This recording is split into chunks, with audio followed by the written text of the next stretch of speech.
So, hello friends and future officers, welcome back to our channel that is Unite Education।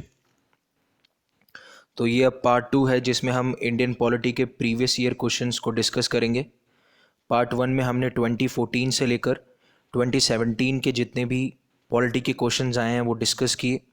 उसमें ये देखा कि कौन कौन से इम्पोर्टेंट टॉपिक हैं, उनमें से बेसिक पूछा जा रहा है या फिर डेप्थ में पूछा जा रहा है, और किस तरीके से अगर उन टॉपिक से डायरेक्ट सवाल आया भी नहीं है तो कैसे उन टॉपिक्स की नॉलेज हमें एक दो क्वेश्चंस में हेल्प करती है, या तो दो ऑप्शन एलिमिनेट करने में या फिर डायरेक्टली आंसर को एनसर्कल करने में। तो एक बार से हम फिर उस ग्राफ को देखते हैं जिसमें हमने देखा था कि क्वेश्चंस कितने पूछे गए हैं। तो 2017 में 12 क्वेश्चन आए थे, 2018 में 20 क्वेश्चन आए थे और 2019 में 10 क्वेश्चन आए थे।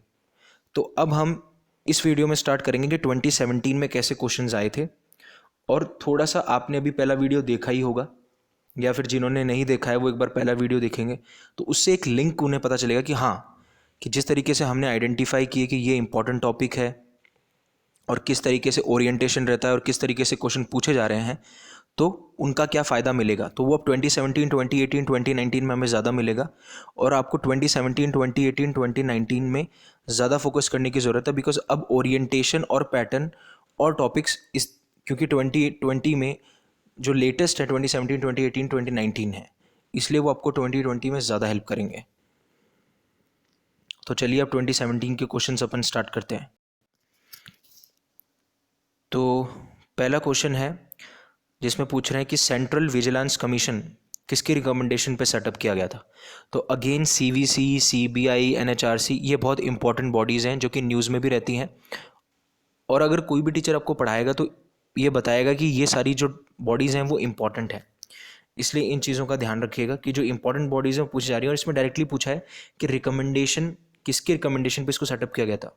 और हो सकता है कि आगे आने वाले सालों में सीवीसी के कुछ फीचर्स पूछ लिए जाएँ कि इनके जो चेयरमैन होते हैं उनको कौन रिकमेंड करता है, क्या फंक्शंस होते हैं, इस तरीके से भी डेप्थ का सवाल आ सकता है। इसलिए सीवीसी हमारे लिए इन डेप्थ पढ़ना ज़रूरी है। मतलब ऐसा नहीं कि खाली आप रिकमेंडेशन पे छोड़ दें इसको कि हाँ यार ये क्वेश्चन मेरा हो गया तो ख़त्म है बात, नहीं, ऐसा नहीं करना। आपको इसको इन एंड आउट पढ़ना है, क्योंकि आगे आने के चांसेस, डेप्थ में आने के चांसेस ज़्यादा हैं। अब जैसे कि देखो, सेम रिपीट हुआ है क्वेश्चन कि 9 शेड्यूल कॉन्स्टिट्यूशन में किस एक्ट के द्वारा ऐड किया गया था, दैट्स इट। तो अब यहाँ पे जो आपको ऑप्शन दिए हैं, 14th amendment, first amendment, 93rd amendment, 92nd amendment, इनके बारे में भी आपको पढ़ना पड़ेगा कि क्या इनमें से कोई अमेंडमेंट इंपॉर्टेंट है या नहीं है। वैसे तो 9 शेड्यूल अगर किसी ने पढ़ रखा है, जैसे प्रीवियस ईयर क्वेश्चन पेपर आया था, अगर उसने देखा होगा तो वो तो टिक कर देगा, लेकिन अब जो इसके ऑप्शन हैं वो भी इंपॉर्टेंट बच जाते हैं। ठीक है, तो ये भी चीज़ आप ध्यान रखिएगा। अब जैसे कि ऊपर वाले क्वेश्चन में गोरवाला कमेटी, कृपलानी कमेटी, क्या ये कोई कमिटीज़ हैं, होंगी वैसे तो, अगर हैं तो किसके बेसिस पे, इनसे भी क्वेश्चन बन सकता है। तो इस तरीके से भी आपको पढ़ाई करनी है। अब मैंने आपको बोला था इंपॉर्टेंट केसेस बहुत इंपॉर्टेंट है, तो अब यहाँ पे पूछा है सुप्रीम कोर्ट ऑफ इंडिया ने कौन से केस में क्रीमी लेयर के इशू को एड्रेस किया था। तो अगर किसी को पता है कि इंपॉर्टेंट केसेस मुझे पढ़ने हैं प्रीवियस ईयर क्वेश्चन के बेसिस पे, तो वो इंपॉर्टेंट क्वेश्चंस करेगा। इंपॉर्टेंट क्वेश्चंस करेगा तो उसमें क्रीमी लेयर का इशू तो आएगा ही आएगा, तो उसे इस केस का भी पता होगा। लेकिन ये जो बाकी वाले केस हैं उनका भी ध्यान रखना। K M Nanavati versus state of Bombay में क्या हुआ था, Sajjan Singh versus state of Punjab में क्या हुआ था, ये भी बहुत इंपॉर्टेंट है। ना कि क्वेश्चन का पैटर्न कि हाँ इंपॉर्टेंट केसेस तो पूछे जा रही हैं, लेकिन क्या ये जो केस नीचे जो ऑप्शंस में है इनकी भी कोई इंपॉर्टेंस है क्या, तो वो देखना भी बहुत ज़रूरी है, क्योंकि इनसे भी क्वेश्चन बन सकता है। अब which one of the following judgement declared that the parliament has no power to amend any of the provision. अब मैंने बोला था कि पहले तो नॉर्मल क्वेश्चन आया था कि पार्लियामेंट के पास में किस आर्टिकल के तहत या फिर अंडर पावर आती है कॉन्स्टिट्यूशन को अमेंड करने की। अब उन्होंने पूछा है कि कौन से जजमेंट ने डिक्लेयर किया था कि पार्लियामेंट के पास में कोई पावर नहीं है, ठीक है, part 3 of the constitution of India को अमेंड करने की। तो इनडायरेक्टली डायरेक्टली उन्होंने पूछा अब पार्ट 3 क्या है, फंडामेंटल राइट्स। तो अगेन फंडामेंटल राइट्स इंपॉर्टेंट हो गए, अमेंडमेंट इंपॉर्टेंट हो गया, समझ रहे हैं। अब जो आपको ये नीचे केसेस दिए हैं, ये केसेस भी बहुत इंपॉर्टेंट है। इन केसेस से रिलेटेड डायरेक्टली कुछ भी आ सकता है कि Golaknath versus state of Punjab में क्या हुआ था, ठीक है, चंपक्कम Dorai reason state of Madras में क्या हुआ था, इनसे भी क्वेश्चन आ सकता है। ठीक है, तो इनका भी ध्यान रखना बहुत ज़रूरी है। अब जैसे इंटर स्टेट काउंसिल मैंने बोला था इंटरस्टेट काउंसिल पहले भी पूछा था कि 1990 में पूछा था कि इंटरस्टेट काउंसिल को क्यों सेटअप किया गया था। अब पूछा है कि कौन एम्पावर्ड है उसको सेटअप करने के लिए, ठीक है, अंडर आर्टिकल 263। तो अब आर्टिकल 263 भी इंपॉर्टेंट हो जाता है कि article 263 deals with the interstate council, ठीक है। और पहले पूछा था कि इसका मोटिव क्या है, और अब पूछा है कि कौन एम्पावर्ड है इसको एस्टेब्लिश करने के लिए, या फिर किसके पास पावर है, इसका मतलब ये होता है, ठीक है। तो ये बन गया। अब ये चार चीज़ें भी इंपॉर्टेंट है, पार्लियामेंट भी इंपॉर्टेंट है, काउंसिल ऑफ मिनिस्टर भी इंपॉर्टेंट है, प्रेसिडेंट ऑफ इंडिया भी इंपॉर्टेंट, चीफ जस्टिस, तो ऑप्शंस भी उतने ही इंपॉर्टेंट है जिस तरीके से क्वेश्चन पूछा गया है। Which of the following statement is are correct. अब आर्टिकल 15, आर्टिकल 16, आर्टिकल 21, मैंने बोला था डीपीएसपी तक आर्टिकल 51 आता है, और फिर उसके बाद में 51A फंडामेंटल ड्यूटीज़ तक आता है। तो ये सारे आर्टिकल्स और ये सारे प्रोविजंस आपको टिप्स पे होने चाहिए, तभी आप सॉल्व कर पाओगे। अब इसमें डायरेक्टली पूछ रहे 15 क्या है, 16 क्या है, 21 क्या है, ये सिटीजन्स ऑफ इंडिया और फॉरनर्स को अवेलेबल हैं कि नहीं है, तो ये बिल्कुल डेप्थ में चले गए। तो फंडामेंटल राइट बहुत इंपॉर्टेंट है, सवाल पूछ लिया इन्होंने। अब इन्होंने पर्टिकुलर आर्टिकल 14 पे पूछ लिया, ठीक है, कि which are the benefits of equality before the law and the equal protection of the laws are enshrined under article 14। मतलब इनमें से किस किस के लिए हैं वो, मतलब कौन कौन है जो एंटाइटल्ड हैं to get the benefits of equality of before the law and also the equal protection of the laws. तो इसमें आपको पता होना चाहिए वो सिटीजन जो कि इंडिया में रह रहे हैं, वो सिटीजन जो अब्रॉड में रह रहे हैं, ये सारी चीज़ें भी। तो ये कितना डेप्थ में जा रहे हैं, तो फंडामेंटल राइट डीपीएसपीज तक और फंडामेंटल ड्यूटीज़ तक ये डेप्थ में जाएंगे, पार्लियामेंट में भी जाएंगे, और कुछ कुछ और प्रोविजन हैं जिनमें डेप्थ में जाएंगे, ठीक है। एक बार आपने कोई इंपॉर्टेंट टॉपिक आइडेंटिफाई कर लिया तो उसको पूरा इन एंड आउट पढ़ना है, छोड़ना नहीं है। ऐसे नहीं छोड़ना कि इससे बेसिक सवाल आया था तो अगली बार भी बेसिक ही आएगा, डेप्थ में भी आ सकता है। अब पूछा है कि कॉन्स्टिट्यूशन का कौन सा प्रोविजन जो है वो करेक्ट है। अब बेसिक कॉन्स्टिट्यूशन पे ही पूछ लिया है, लेकिन कॉन्स्टिट्यूशन के अंदर कुछ कुछ चीज़ें पूछी होंगी। अब माइनॉरिटीज़ कैन एस्टेब्लिश, तो ये भी फंडामेंटल राइट्स में आता है, आर्टिकल 30 इज ऑल्सो देयर। सो ये फंडामेंटल राइट के प्रोविजन पूछे हैं कि कॉन्स्टिट्यूशन में कौन सा करेक्ट है, तो इसमें भी पता होना चाहिए। तो अगेन फंडामेंटल राइट की नॉलेज आगे काम। फिर ये आपका पार्लियामेंट का पार्ट है, जिसका ये क्वेश्चन पूछा गया कि रूल ऑफ लैब्स कहाँ पे आता है, सप्लीमेंट्री ग्रांट कहाँ पे आता है, वोट ऑन अकाउंट कहाँ पे आता है। तो again parliament is very important topic. फिर आ गया विच one of the following had created the office of the secretary of state for India. तो एक तो सबसे बड़ी बात यह है कि एक्ट मैंने आपको बताए थे बहुत इंपॉर्टेंट, अब इन्होंने डायरेक्ट पूछ लिया, ठीक है। अब ये ध्यान रखो, मॉरलेम इंटर रिफॉर्म पहले भी पूछा था इन्होंने 2016 के पेपर में, 1909 जिसे हम बोलते हैं, तो ये इंपॉर्टेंट है, पहले भी पूछा था और हो सकता है आगे भी पूछे। मोंटेगू चेल्मस्फोर्ड रिफॉर्म 1921 में आए थे, तो अगेन ये इंपॉर्टेंट है, इसको मार्क करो, ये इंपॉर्टेंट। ऑप्शंस भी उतने ही इंपॉर्टेंट है, काउंसिल एक्ट 1861 से भी कोई सवाल आ सकता है, ठीक है। और क्वेश्चन का ओरिएंटेशन देगा, इस बार आपसे एक्ट के प्रोविजन नहीं पूछे, इस बार आपसे ये पूछ ले कि सेक्रेटरी ऑफ स्टेट किस एक्ट ने किया था, ठीक है, तो वो भी बहुत ज़्यादा इंपॉर्टेंट बन जाता है। अब government of which one of the following state has appointed the Raja Mannar committee to study the centre. मैंने बोला सेंटर स्टेट रिलेशन इंपॉर्टेंट है, तो अब सेंटर स्टेट रिलेशन का एक कंपोनेंट उठाया, बोला राजा मन्नार कमेटी किसने सेटअप की थी। तो ये एक इंपॉर्टेंट टॉपिक है, तो पूछ लिया इन्होंने, ठीक है। फिर which one of the following was the mandate of the धर कमीशन। धर कमीशन का मंडेट क्या था, मतलब धर कमीशन का मतलब क्या था। तो अगर मैं जब पढ़ाऊँगा आपको तो आपको इसका आंसर भी मिलेगा, ठीक है।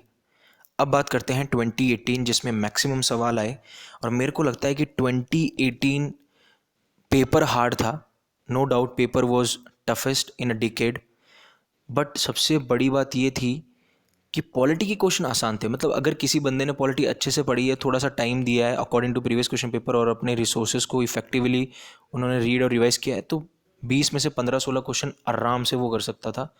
और यही पॉइंट था 2018, बिकॉज साइंस और मैथ्स जो थी वो क्वाइट डिफिकल्ट थी।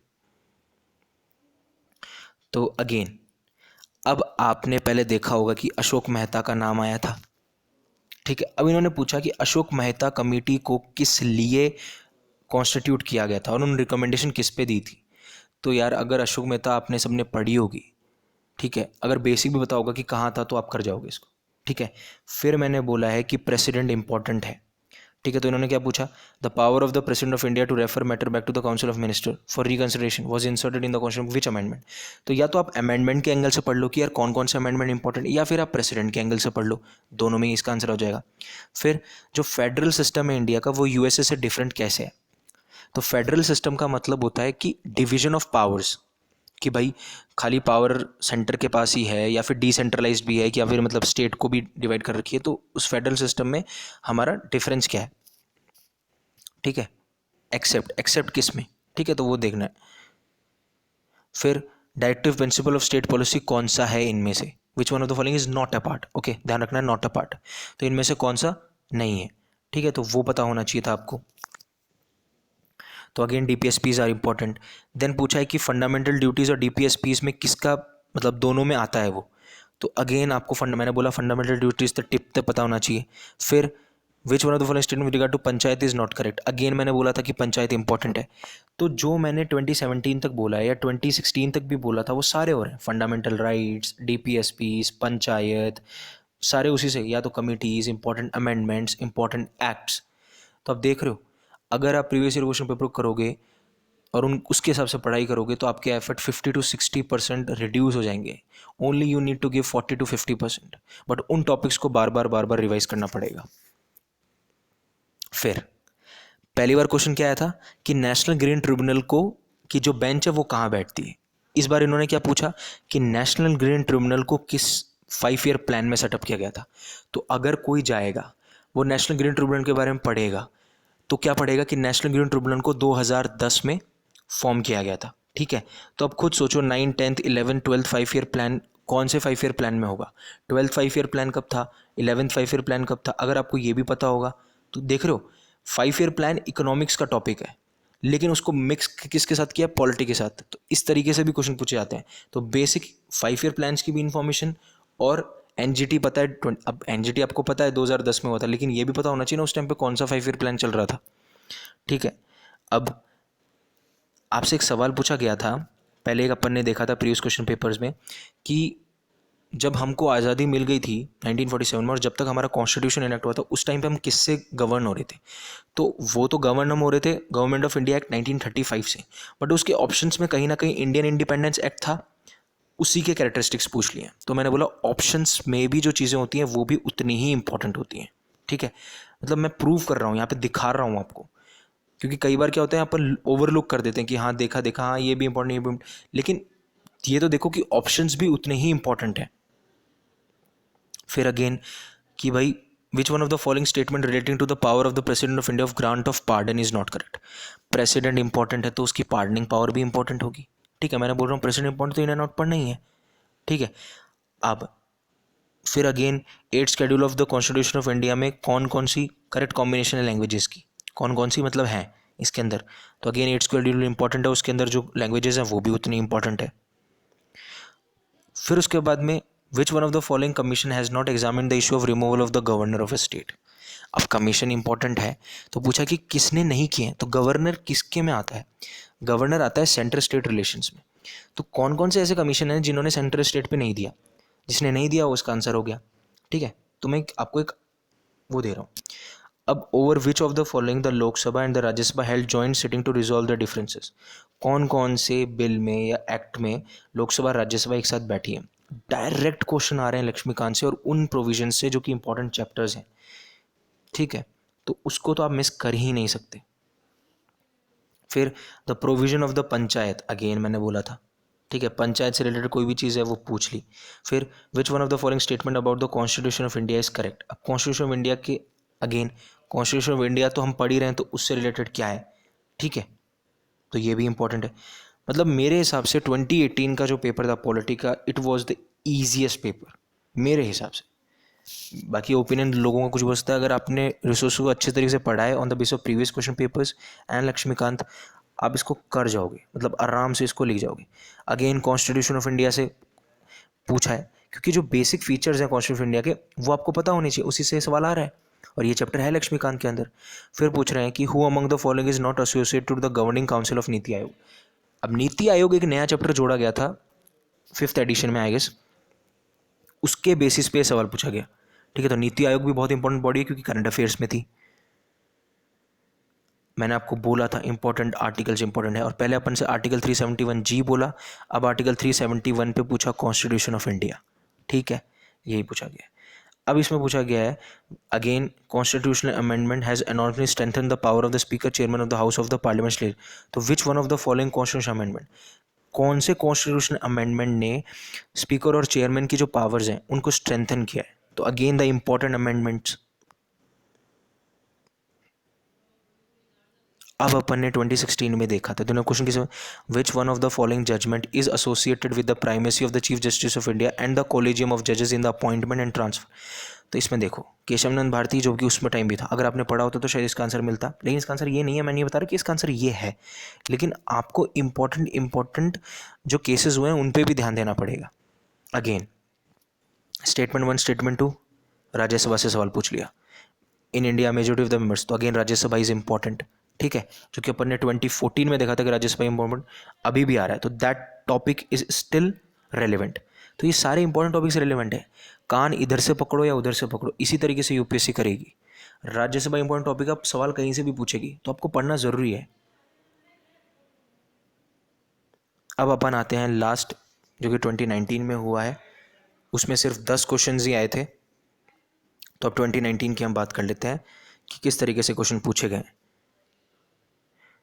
Attorney general of India, attorney general of India again एक इम्पॉर्टेंट बॉडी है, यूनियन एग्जीक्यूटिव का पार्ट है, तो अगेन इंपॉर्टेंट था, तो उससे पूछा 1 2 3 4 ऑप्शंस हो गए इसके। फिर पूछा शॉर्ट नोटिस क्वेश्चंस, ये थोड़ा डिफिकल्ट क्वेश्चन था, थोड़ा बारीकी वाला क्वेश्चन था, यहाँ पे लोग कंफ्यूज हो सकते थे, लेकिन अगेन ये पार्लियामेंट का पार्ट है, शॉर्ट नोटिस क्वेश्चन तो पता होना चाहिए था, लेकिन लक्ष्मीकांत में कुछ चीज़ें इसमें मिसिंग है, मतलब उससे पढ़ के आप ये पूरा आंसर नहीं कर सकते थे।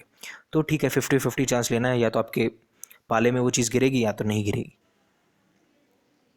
फिर अगेन मैंने बोला था 10 शेड्यूल इंपॉर्टेंट है, बिकॉज इट रिलेट्स विद और it is associated with anti defection, तो इस बार ये डेप्थ में चले गए। पहले इन्होंने पूछा था 10 शेड्यूल किससे एसोसिएटेड है, इस बार इन्होंने 10 शेड्यूल के अंदर ही पूछ लिया, ठीक है, समझ रहे हो मेरी बात।